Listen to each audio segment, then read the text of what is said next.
Om Shruti Smriti Purananam Alayam Karunalayam Namami Bhagavatpadam Shankaram Lokashankaram Ajnananjanhavi Tirtham Vidyatirtham Vivekinam Sarvesham Sukhadam Tirtham Bharati Tirtham Ashraye Vidya Vinaya Sampannam Vitaragam Vivekinam Vande Vedanta Tattvagyam Vidhushekara Bharatim.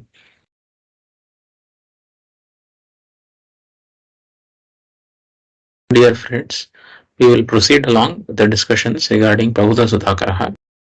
We have the great good fortune of discussing this wonderful, continuing our discussions on this wonderful text Prabodha Sudhakara, written by Sri Adi Shankaracharya on the eve of our Acharyas, our Jagat Guru's Vardhanti day, which is falling just tomorrow. So invoking his blessings, we are all spiritual seekers, and all spiritual seekers need the blessings of the Guru in order to proceed along the spiritual path. And the great Shruti itself has said, Tasmad Atmagyam Hyarchayet Bhutikamaha. So those who are interested in getting welfare, interested in moksha, which is the greatest welfare, the Bhutikamaha, for them especially the blessings of the Jagat Gurus, the blessings of Guru is very much essential. The blessings of the great Jnanis is very much essential. Tasmad Atmagyam Hyarchayet Bhutikamaha is what the Shruti says. And whatever the Shruti says is pramanam for us. It is the command of Ishvara that we cannot afford to violate. So with all love and devotion, with reverential love, we place our head at the feet of the Jagat Guru, and we will continue our discussions. So in the Prabodha Sudhakara text, we are at present looking at the Vishaya Ninda Prakaranam. This is the Prakaranam or the chapter which is discussing or which is presenting to us the various problems associated with, or the various doshas associated with attachments to various objects in the world, and criticizing these attachments so that we will become free of them and we can proceed along the spiritual path. The previous chapter we discussed the defects of the body, the attachment to the body. In this chapter we are discussing the defects of attachments to various worldly objects. These worldly objects are called Vishayas, and these Vishayas are Pratibandha. So they are all obstacles along the spiritual path. They create a lot of problems for us in proceeding along the spiritual path. So we have to overcome this attachment before we can proceed ahead. So towards this end, what Bhagavad Padacharya is doing is to present to us our naivety in terms of being attached to the worldly objects, being attached to the people around us, etc., so that we will be able to realize our mistake in continuing along with this attachment and to free ourselves from the desire to be acquiring or preserving or becoming attached to such people or such objects, such relationships. There is no issue with the world as such. It is only the issue is there with how one how one thinks about the world in one's own mind. What is the kind of feeling does this world generate in our mind? So it is this kind of that the sense of attachment is what is being criticized by Bhagavad Pada in this chapter. So that is what we should understand. It is not that the people themselves are people around us are all at fault. It is just that the person, in order to free ourselves from the attachment, Bhagavad Pada is pointing out the naivety or the pointing out the defects in cultivating such attachments. So with this prelude, we have already seen some verses in this chapter where the Acharya, where Bhagavad Pada had pointed out the various defects of being attached to one's family, specifically one's spouse. So Acharya had said that this attachment towards one's spouse is completely unnecessary. It is not something to be appreciated. It is not something to be developed. It is something to be always kept in mind, that various defects are there with respect to these kinds of relationships, including the relationship with one's spouse, and this beyond the boundary of dharma, beyond the boundary of swadharma, if one has certain extra love, extra attachment for the person, then that is completely unwarranted. It will only end up in sorrow. This is what Bhagavad Pada had pointed out. And once we deeply contemplate and understand these ideas, then our mind will we'll be able to free ourselves from this sense of additional love beyond what Swadharma demands, right? Additional attachment beyond what Swadharma demands, and maintain a certain sense of equanimity in all our worldly transactions with even our spouse. So the spouse is considered to be one of the deepest relationships that one can have, because that relationship goes along for many years, right? So this is a very long relationship in the human being's life, and this relationship itself is fraught with many kinds of problems. That is what the Bhagavad Pada had pointed out.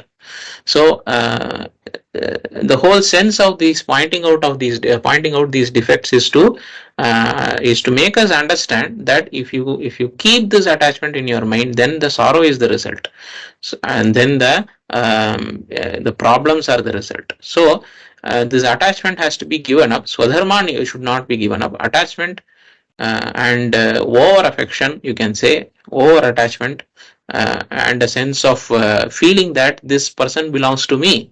The spouse is somebody who belongs to me. I should only be controlling the spouse, or I should only be the only one who has rights upon the spouse. This kind of attitude, as though the person, the person belongs to us. A sense of mindness is cultivated towards the spouse.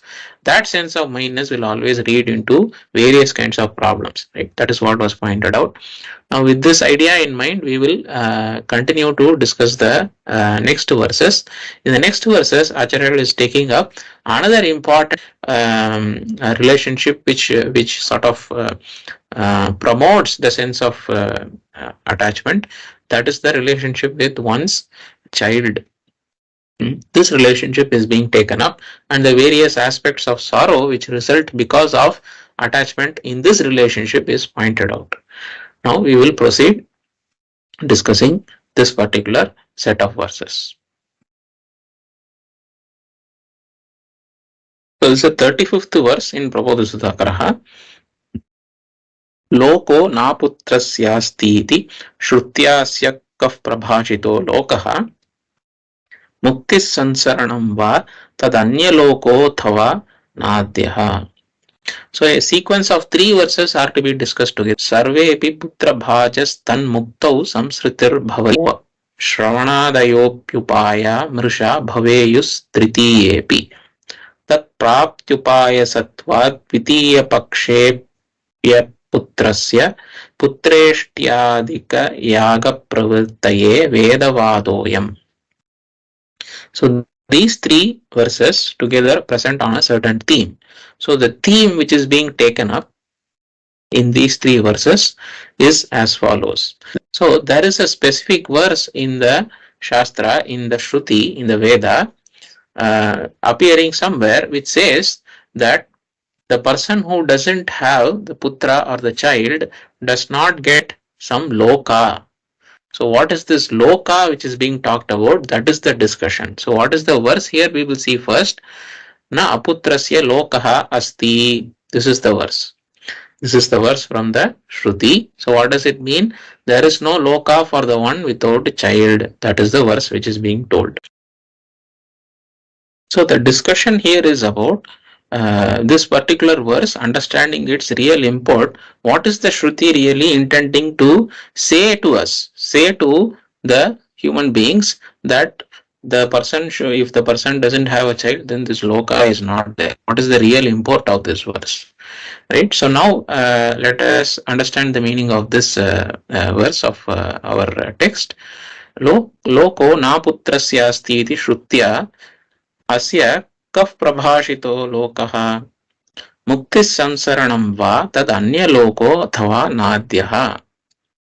So the last word here is to be connected, the nadhyaha word is to be connected with the next verse. So in this verse, the lokaha na putrasya asti iti shrutya. So from this shruti verse, that loko na putrasya na aputrasya asti lokaha. So the person who doesn't have the child does not have the loka. By this, what is it? So for that person, what is this loka which is being rejected? Kaf prabhashito lokaha asya. What is the meaning of this loka word which is used in this verse here in the Shruti? When the Shruti says this loka is not available to that kind of a person.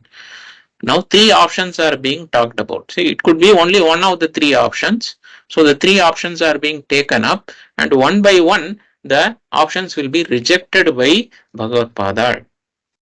So the commonly understood meaning of this verse is not the correct understanding, is what Bhagavad Padal is trying to tell us. So what are the three options for this lokaha? See, lokaha means something, you can say it is, the general meaning is it is some other world. Maybe it is Swarga, something like that, some other world to which the person can go. This is the normal general popular understanding of the word lokaha.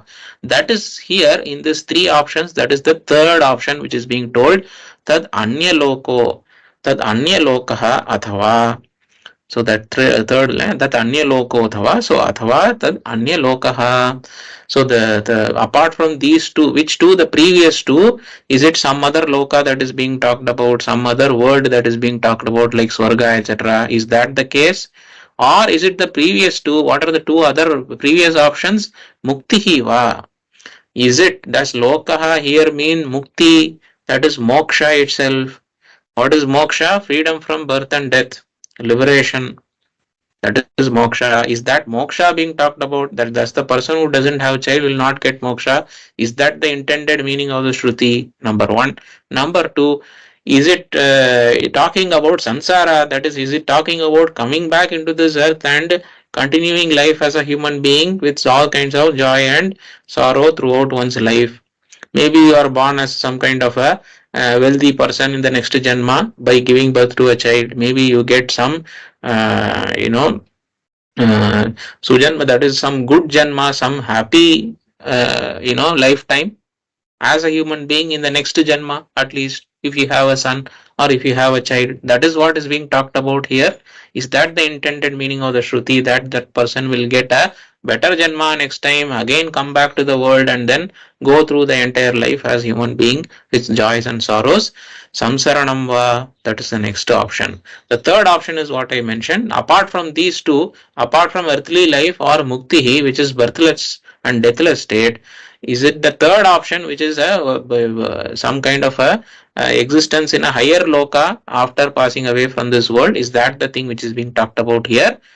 These are the three options which are being taken up by Acharya. And now the connecting with the next line, the last word, Nadhyaha. So the first one is being rejected. What is the first one? It cannot be mukti. That is what is Acharya is saying. It cannot be the first one. What is the first one here? It is mukti. So why it cannot be the first one? That is being explained in the next verse.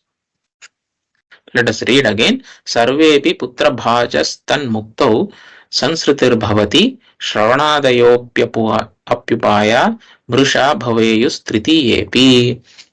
So here the Striti AP is connected to the next verse. So we will discuss that at the end. Sarve epi putra bhajaha tan mukto samsritireva bhavati. So what is being told here? Previously Acharya rejected that from the word lokaha mentioned in the verse in the Shruti. Does it mean muktihi? That option was rejected. Why it is being rejected? Sarvevi putra bhajaha tan mukto samsritir bhavati. Suppose you say that is only mukti, then by getting a child, these people are not living as though they are liberated. Who are not living? The parents are not living as though they are liberated souls. They are not liberated jivas. They are not acting like they have got mukti. In the world, we some Jivan Mukta Lakshanas are told in Gita and Upanishads and so on, in many such great texts, scriptures. The Jivan Mukta Lakshana, the person who is liberated, how that person will live in this world. Like that, some Lakshanas are told. This person will not have any Kama, this person will not have any Krodha. Whenever he speaks something, it will be for Loka Kalyana, it will be for the benefit of others. Whenever he does something, it will be for the benefit of others. To put it very simply, even if we don't remember all these, all these Jivan Mukta Lakshanas, we can imagine from the lifetimes of our great Jagat Gurus, we take it to be all our Acharyas, just look at the way they are living about their lives, look at the way they conduct themselves in their lives, their relationships with the other people, how they manage, how they do their swadharma, by understanding how they go about in the life without attachment, without having any of these negative emotions, kama, krodha, etc. If we observe how they conduct themselves, then that is the Jivan Mukta Lakshana. Now, just by begetting a child, does one get these Jivan Mukta Lakshanas? The answer is no. It is very clear. All of us who have children can also relate with this verse and examine ourselves whether we are behaving like a Jivan Mukta. And the answer is very much in the negative. So that means just by having a child, one it is not guaranteed to give moksha. The lokaha in the Shruti verse, that lokaha which is promised, or that lokaha which is denied for the those without putras, that lokaha doesn't mean the mukti. Just by getting the son or getting the daughter, one does not become a liberated jiva. So that is not the case. So why that is not the case? Everybody. So in the common observation, sarvevi putra bhajaha tanmuktau samsritireva bhavati. So in the normal common populace, if you say this is only mukti, then it looks very much like samsara. It cannot be mukti. According to Shastra, whatever mukti lakshanas are given, none of those is being had by these parents. So we cannot call that this begetting a child gets you mukti. It's not possible. So the first option of mukti is rejected. Okay. Next, another option, another reasoning is told. Shravanadayaha api upaya mrusha bhaveyuhu. Shravanadayaha api upaya mrusha bhaveyuhu. What does that mean? In the Shastra, in the Upanishad, there is a sequence of sadhanas, a sequence of you can say certain things which have to be done, certain sadhanas which have to be adopted by the seeker, the spiritual seeker who is interested in moksha. For gaining moksha, certain sadhanas have to be adopted. Certain techniques, or you cannot say, so certain for getting the objective, some path of action or path of some specific pathway is mentioned in the Shruti, in the scriptures. What is the pathway? What is the things to be done? Shravana, Manana, Nididhyasana. That is to be done. Shravana, Manana, Nididhyasana. What is the Shravana? Listening intently to the Guru's exposition of what the Brahma is, what the Brahman is, what the Atman is, what is the Brahmatma Ikya, etc. That is listening to the exposition of the Vedantic scriptures from the blessed lips, blessed mouth of the blessed Jagat Guru. Right? That is the first step, that is Shravana. Then Manana, whatever we have listened to, we have to contemplate, we have to think about the logical truth. Logically, rationally, we have to understand, try to resolve all our doubts and questions about whatever we have listened to, until we ourselves are sure that whatever is being told by the Guru is in fact truth, and I understand it. It is true for me also. It is not just true because Guru has said it. It is true because I understand it to be true within my own reach of mind, my own reach of intellect. I have convinced by the Shastra, the Shruti, and I don't have any doubts in the conviction. That is Manana. Then Nididhyasanam, which is the continuous contemplation on the Jiva Brahma Aikya, continuous contemplation that I am Brahman, The whatever the Shruti has told, whatever the Guru has told, from that a certain knowledge is got. That is the Atma Jnanam. That is the knowledge that I and Brahman are not two different things. This knowledge will not deeply enter our mind until we contemplate, meditate on that knowledge. So such meditation, contemplation, dhyana is called nididhyasanam. So these are three sadhanas which are mentioned for what? For gaining the Atma Jnanam and Jnana Nishta and Moksha. So for gaining moksha, these three sadhanas are mentioned in the Shastra. Now these three sadhanas are mentioned for gaining moksha, Shravana, Manana, Nididhyasana. So apart from this, another sadhana, suppose it is mentioned that if you get a son, then if you get a son or daughter, some child is born to you, then also you will get moksha, suppose it is told. Then all those people who are spiritual seekers will go and be interested in begetting a child. So what about the scriptural injection, the Shruti's order that the person who is interested in moksha, the Atmajnanam should do Shravana Manana Nididhyasana, should follow Shravana Manana Nididhyasana. That injection, that Shruti Vidhi, that Vakya will become Mrusha, will become a waste, will become a useless statement. And in Shruti, no statement can ever become useless. Every statement has its own value. The sadhanas mentioned have their own importance. So the sadhana which is mentioned for moksha, that sadhana which is Shravana Manana Nididhyasana, that sadhanas are very much essential because they are mentioned in the Shruti as sadhana for moksha. So they cannot become waste. So one statement of the Shruti cannot violate another statement of the Shruti. So therefore, because they cannot become based, because they are valid statement, that is because these sadhanas are necessary for moksha, you cannot have another sadhana which is there for moksha, which is the begetting of a child. So there in that verse, Shruti, when it is saying that putrasya lokaha asti, that lokaha doesn't mean mukti. Why? Because it cannot violate the other sadhanas which are mentioned. Okay, so that is another meaning which is given here.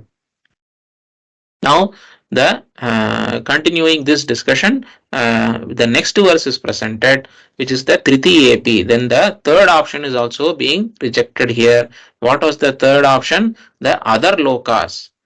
That was the third option. Tad anya lokova. That was the third option. The other loka, that is also not possible.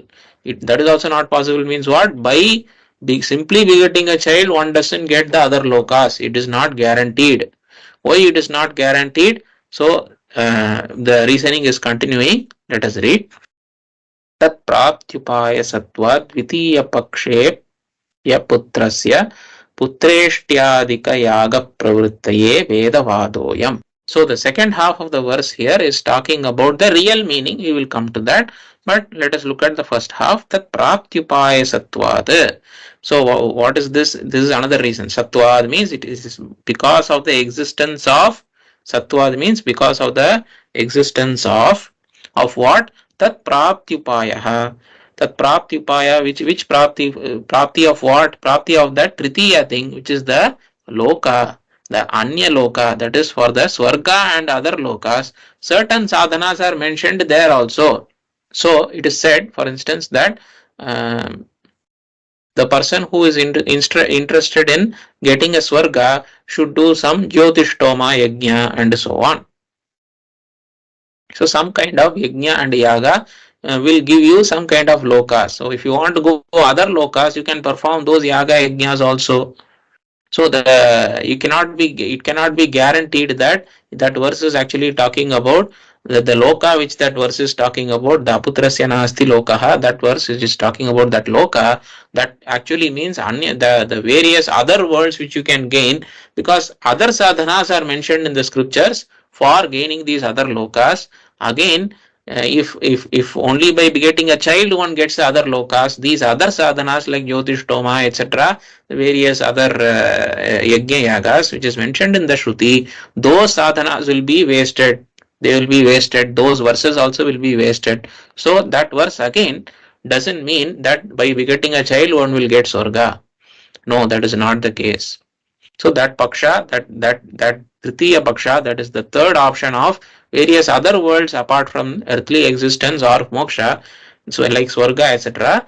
Those words are being meant by the word Loka in that verse. That is also rejected. Now the second one, the Dvitiya Pakshepi, that is also rejected for the same reason. What is the Dvitiya Paksha? Samsara. Samsara means coming back into the world as a human being. That this thing is also being rejected. Coming back into the world as a human being, and also continuing this life of joy and sorrow. That process is that goal is also being rejected by this word called Loka. That is also not the meaning of the word Loka. Why is that rejected? Again, to you see, the people who don't have children also continue to exist and continue to undergo a lot of suffering in the world. So how can you say only those people who get a child are continuing their existence in this world? That is not possible. Similarly, for coming back into the world as another human being in the next Janma also, it is not the case that one has to have a child. Some papa, some punya is there. If they fructify by whatever means, then one will come back into the world as human being and continue the life of joy and suffering. So the samsara will continue for that person. So even the second option, which is samsara, samsaranam, that is also not allowed here. So the word lokaha in that verse does not signify either muktihi or samsara, samsaranam, or some different loka like swarga, etc. So what does it mean really? That is being said in the last half of this verse. Putreshtyadi Putreshtyadika yaga pravrittaye vedavadoyam aputrasya putreshtyadi yaga pravrittaye vedavadoyam. So Vedavadaha, the verses which are mentioned in the Shruti are being told by the Shruti for one reason. What is that reason? Aputrasya putreshtyadika yaga pravrittaye. This is the reason. Those people who don't have the children, because of their desire to have the children, they may try various other methods that may be there, but the Shruti, what it wants them to do is to undertake the Putreshti, which is a kind of a yaga, which is mentioned, which is a kind of a ritual, which is mentioned in the Shruti, which is mentioned in the Veda, to make that human being, to make that person who wants to become a parent, who want to be parents, to make them to indulge in this yaga with lot of shraddha. The Shastra, the Shruti is telling that if you do this or if you don't have a child, then you will not get that loka, like that it is saying. So we call these types of vakyas which are there in the Shruti as Arthavada vakyas. Because Arthavada means the what is being told in the verse is not what it means. It is for some other reason which is to be intuited, which is to be understood in a different way. That verse is being told. The direct meaning you should not take. It is implying something else. What is it that this particular verse is implying? This particular Arthavada verse is implying. It is implying that person, to make the person have shraddha towards the ritual which is called putreshti or any other ritual which helps in begetting children, for to make the person have a lot of faith in that, the Shastra is saying if you don't have a child, then you will not get the loka. So what happens to that parent? What is the intention here? So that parent or that person who wants to become a parent, since that person is a attuned with the Shruti, the person is a Sanatana Dharma following person, that person is attuned with the Shruti, what Shruti says the person wants to follow. So only reading that verse is not sufficient. You continue to read, then you understand, since I don't have a child, I need a child to get some loka. The Shastra is saying this, so therefore what is the upaya to get the child? That have been searched within the Shastra. The Shastra gives upaya like Putreshti and other yagas. So once that person read, oh, Putreshti, there is a yaga mentioned in the in Shastra, in the Shruti. So if Putreshti is mentioned in the Shruti, then I should do it, then I will become a parent. That kind of feeling is generated in the person's mind by reading that verse. That is the idea, right? So for becoming a parent, if I become a parent, then I will get loka. For becoming a parent, what I have to do? Going to doctor and other things are there, but you are a Shruti following person, look at the Shruti. What Shruti says, follow Putreshti, do the Putreshti. So the person says, or the person feels, I should do putreshti with lot of faith. So to make the person indulge in that ritual, to continue this karma in this world, which is the putreshti in this type of yagas, doing this yaga does not only give a child, because you are doing the Shruti Sammata karma, that is the karma which is mentioned in the Shruti, that is being done by the person gets a lot of punya also by this. So it is to our benefit that the Shastra is talking about this particular verse. The benefit here is do the putreshti with lot of faith. Begetting a child is next matter, then begetting some loka from that child is a next matter, but doing putreshti is a great spiritual karma. It is a great beneficial karma, punya karma. To make the person being interested in that punya karma only, the Shastra is indicating this particular verse, na aputrasya lokaha asti. That is the idea. That is the real intention of the Shruti. It is not to indicate that those people who don't have children will not get any loka. It is a side reason. That is not the main reason at all. That is not the intended meaning at all. It is only a different kind of emphasizing of the performance of the ritual. That is the goal here. Emphasizing the performance of the ritual is the goal here. It is not to deny loka or deny anything to the person who doesn't have children. That's the idea. Okay, so having said this, the Shastra further now having said this, Acharya further goes ahead. You see, the goal here you should not forget. It is not for doing putreshti. This is a Vedanta Shastra Prakarana Grantha. It Prakarana Grantha is which comes under Vedanta Shastra.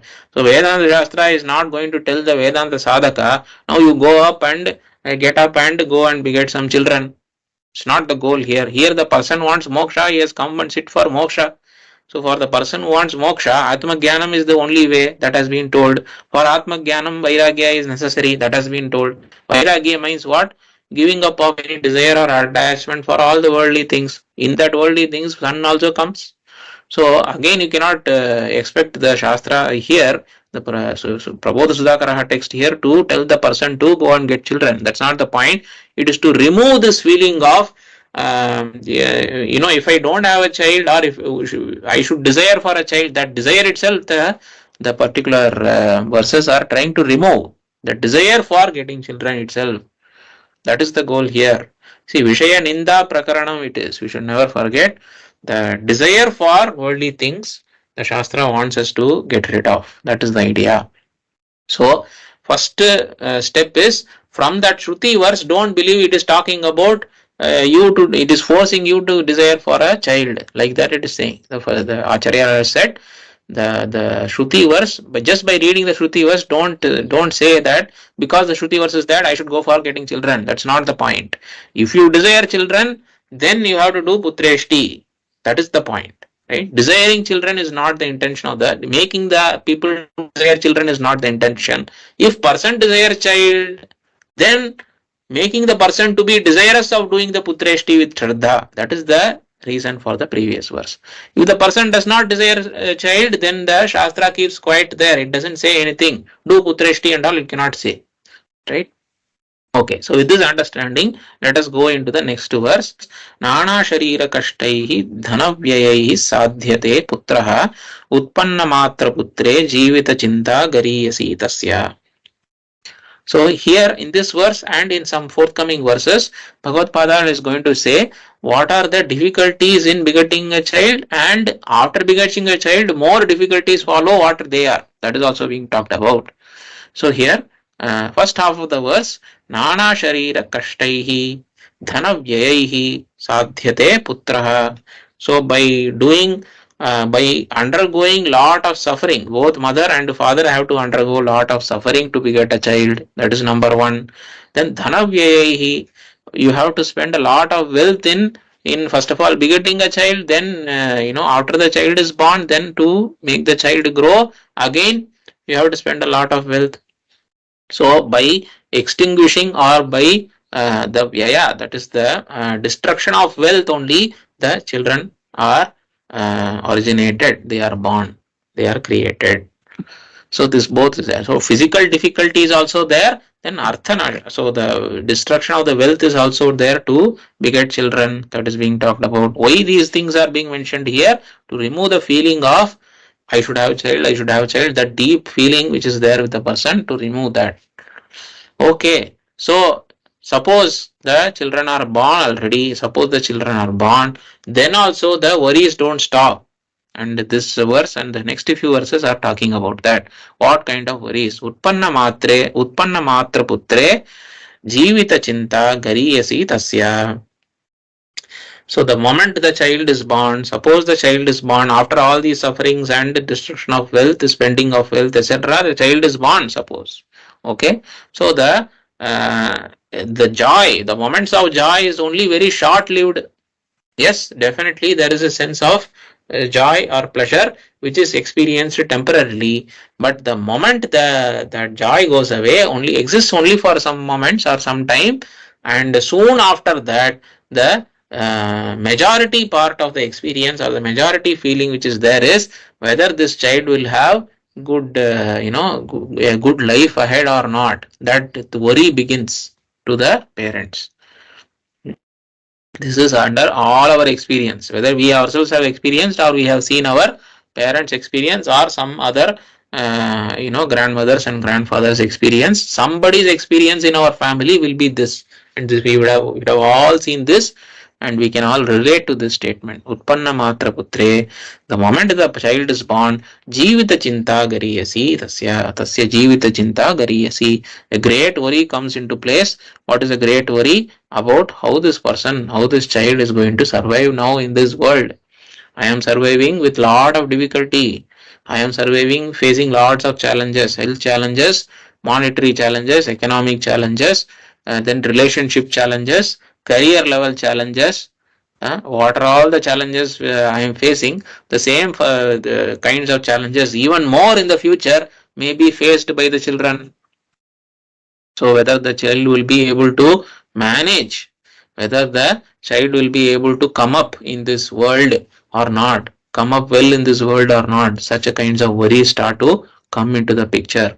The person who doesn't have a child doesn't have any of these worries. His time and their energy is available for spiritual pursuit.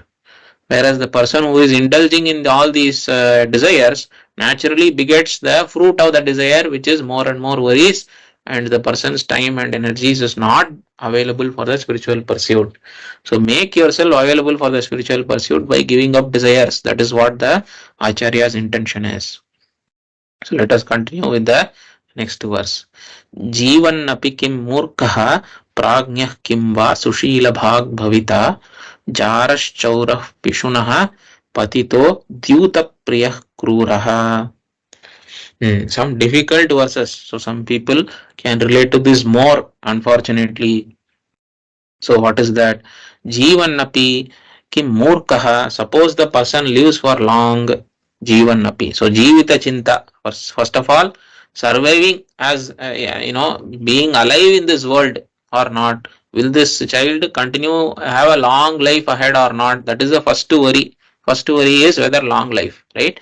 Suppose the child has a long life. Jivan kim murkaha prajñah Sushila Bhag Bhavita. So whether this person will be Murkaha, whether this person, which child will be an idiot, stupid, going to school but not passing exams, going to school but not coming in the top of the class.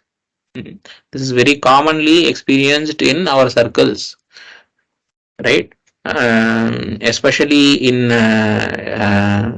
India, where the education market is highly competitive, right? Whether this person will turn out, whether this child will able to match up to the demands of the educational environment or not. It is a big question, big worry for the parents, and that worry continues after the person becomes stabilized in a certain career. So murkahava prajñahava bhavita. So whether this person will become a intelligent, a well-versed person, a highly knowledgeable person, prajñaha, or murkaha, a stupid person without much knowledge, without much ability, educational qualification, etc. What will happen? That worry comes. Then Sushila Bhag Bhavita, whether this person will have good character or bad character. Another, he may be very well educated, he may not be educated, but at least good character should be there. Good character is also not there means what? What is, it will become a big, will this become a person become a criminal? Will this child become a criminal? Or will we be able to mold this child into a good person or not? That worry comes to the parents. So here to emphasize, see, Acharya is always trying to emphasize the worrying parts, because all the the pleasurable parts we think more and more for ourselves. We always think very positively with respect to our own life. Everything will be nice, everything will be well. We can continue along in the samsara for more and more time. Comforts will always be there around us. People will always be good around us. We will always have pleasure around us. We will have no problem by the grace of God, by the grace of Guru, etc. So therefore everything will be well. You can say all that, but even then challenges come. Faith does overcome several challenges, but even then challenges don't stop. Prarabdha is very powerful and sorrows are sure to come. Sorrowful circumstances are sure to come. Sorrow is our decision or our mentality, our mindset. Whether you take up sorrow or not, painful circumstances are sure to come in everybody's life. So Acharya wants to always highlight these painful circumstances, because the pleasurable circumstances we ourselves highlight for ourselves, no problem. Okay, so Sushila Bhag Bhavita, whether this person will be good character or not. This or not is what Acharya is interested in to describe. So what are the bad character fellows that is being talked about? Jaraha, Chauraha, Pishunaha, Patitaha, Dyutapriyaha, Kruraha, etc. Can put etc. So what is this? Jaraha, somebody who is interested in usurping somebody else's spouse, interested in you can extramarital relationships. Jaraha, Chauraha, will this person be a thief? You can be a thief now. You need not take steal cash from somebody's pocket, but you can be a very sophisticated thief in the world today. All of us know how to become. I know how people are such sophisticated thieves in the world today. You may be wearing, the person may be wearing a coat and a suit and looking tip top shape, tip top so dress clothes, but internally the person will be a thief, a thief of the highest order. At least the pickpocket fellow steals in thousands or hundreds. This kind of sophisticated thievery, thousands of crores also people steal, and still they appear as decent people in the world. Will this child become such a kind of a person? That worry is there with the parents. Vishunaha, will this person indulge in harsh language to others? Will he scold others all the time? Will he, will very cruel words come out of his mouth all the time? Will he be known for his cruel speech or not? This kind of fear comes to the person, the parents. Then patitaha, by will this person become a criminal or a dharma bhrashta? By doing some wrong things in the world, will we become hated by other people in the society? Such a person born through us or not?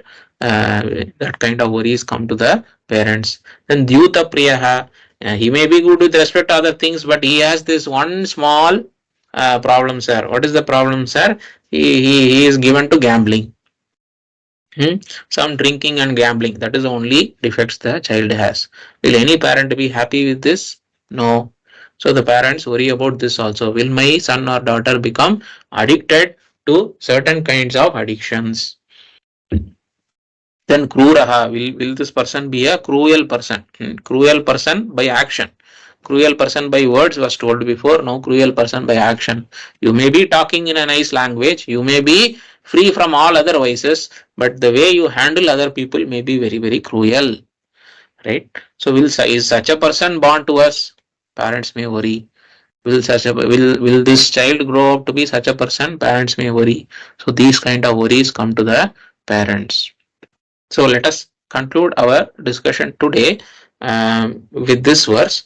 There are more verses in this chapter which tell about the sorrowful circumstances which arise to people who have children. The idea here is not to feel sorry about ourselves or feel good about ourselves. Neither of that is the idea. The idea is to give up the attachments, give up the desire. If you don't have children, then give up the desire for children. If you have children, give up attachment to them, this kind of thing. So we should not feel offended by the statement of scriptures that you should give up the attachment. We should try to think why the Shastra is saying like this. That the Shastra, so lot of us have the faith and Shraddha in the words of the scriptures. Shastra says we have to give up attachment, but the next moment our attachment continues. So the contemplation, the vichara about the words which are told here, vichara about the discussions that which are being presented by the Shastra, by Bhagavad Pada, that vichara, that self-thinking ability, self-contemplation, even switched off the video that you are looking at, even when you have switched off the text that you are seeing, you have closed the book, closed the text, and you are thinking with yourself, you are being with yourself. Please do attempt and contemplate on these verses and think about whether they are valid or not. Just because somebody is saying, even if it may be the Shruti or Bhagavad Pada, we cannot just take it by faith, because this buddhi, this intellect that we have is very much deeply, it accepts only something as true when it is its own, by its own thinking it has become convinced. So self-thinking is very, very important. Self-thinking in the light of the Shastra. Self-thinking, not independent thinking. Self-thinking in the light of the Shastra, in the light of the Shruti. Shruti matas tarko anusandhiyatam, Bhagavad Pada has said. So we should always do the tarka. Without tarka, we cannot get the understanding. But the tarka has to be done in the way that the Shruti entails. Keeping the Shruti as the beacon light, in that light we have to do the tarka and we have to do understand. Not doing tarka, just saying because Shruti says everything is okay, is not going to work, because the normal human behavior depends on what the human mind can rationally understand and has become already convinced about. So we have to remove these convictions and get new convictions which is told by the Shruti, as it is told by the Shruti and the Guru. So in order to develop this new conviction in the words of the Guru and the Shruti, we have to do some self-thinking in the light of the Shastra. So that is our own exercise. Nobody else can teach it. We have to do it beyond the limits of the various scriptures and the various things that we see or read about. We have to do it in our own independent time. So with that generic comment, let me close